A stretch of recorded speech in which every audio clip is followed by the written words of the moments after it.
So for the next few weeks we're going to be cooking on open fire with spices, and you can't cook with spices in Cape Town or South Africa for that matter without visiting Atlas Spices in the Boerkaap, the home of Cape Town spice cooking.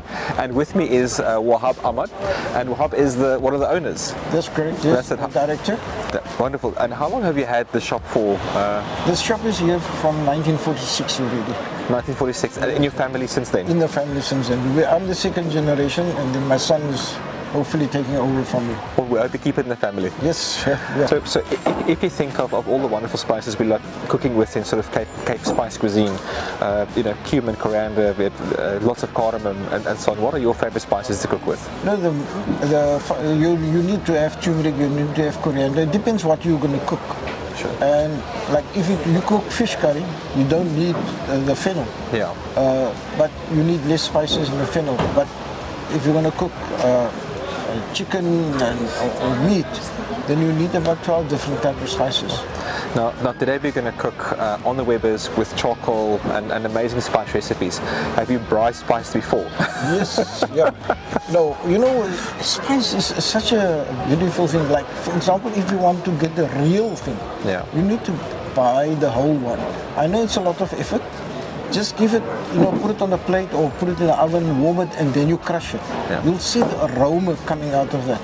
Even if you use cloves, and you just put it in a pan, and you're gonna, if you're gonna cook rice, you put one or two of that. Instead of putting 5, 1 or 2 is enough, because the aroma comes out.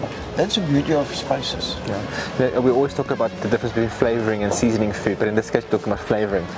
And I can't think of any other cuisines in the world that a South African cuisine does, and we take on so many flavors from all over the world. And spice is such an intricate part and an integral part of how we cook in the Cape.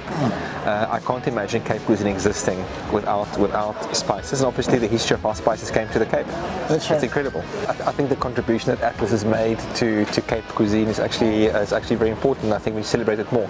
So if anything, you've got to come here and you've got to shop here, because the spices here are incredible, and it really is worth your while. So Lucas, so we go shop, my man. Let's go shop.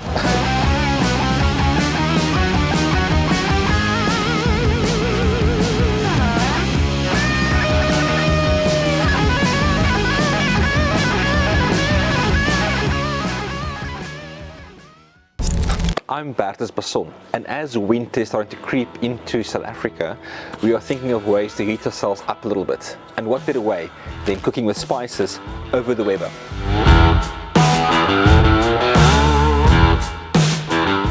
To kick off our journey with spices, we're going to start with a fabulous side dish, and that is millies with Dukkah. Now Dukkah is an Egyptian spice and nut mixture that is just delicious to eat, but we're going to sort of change it up like a little bit today. So what we have is parboiled millies, so you can cheat this in the kitchen. This is millies in salted water, and we're going to pop these guys on the open coals to caramelize. Now while they're going to be caramelizing, we've got a mixture of butter and olive oil with a healthy pinch of salt to glaze the millies while they're on the braai. So let's get that going first. And now for the Dukkah ingredients. So usually it's a mixture of either or. Pistachios, hazelnuts, almonds with a variation of spices. The recipes, many recipes that you could find for it. This is one of my favorites. So we're going to do whole almonds, peeled hazelnuts, sesame seeds, spices, fennel seed and cumin, coriander, black pepper, and then I want to just spice this up like a little bit. So we're going to do some dry chilies in there as well. I'm going to pop all these in this heavy dry skillet together. You're going to get toasted over medium heat to get all those fragrant oils and the spices working, and it's going to bring all these flavors to the foreground.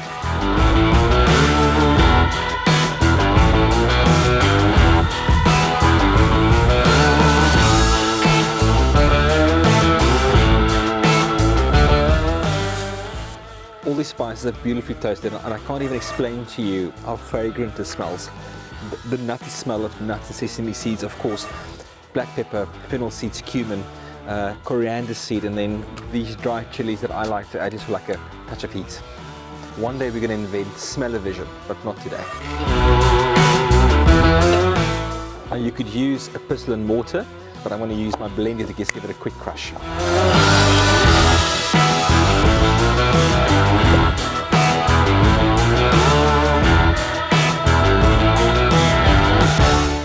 So in a little bit of butter and olive oil mixture, we're going to just dip the millies and roll them in the dukkah. They're beautifully charred. It smells incredible.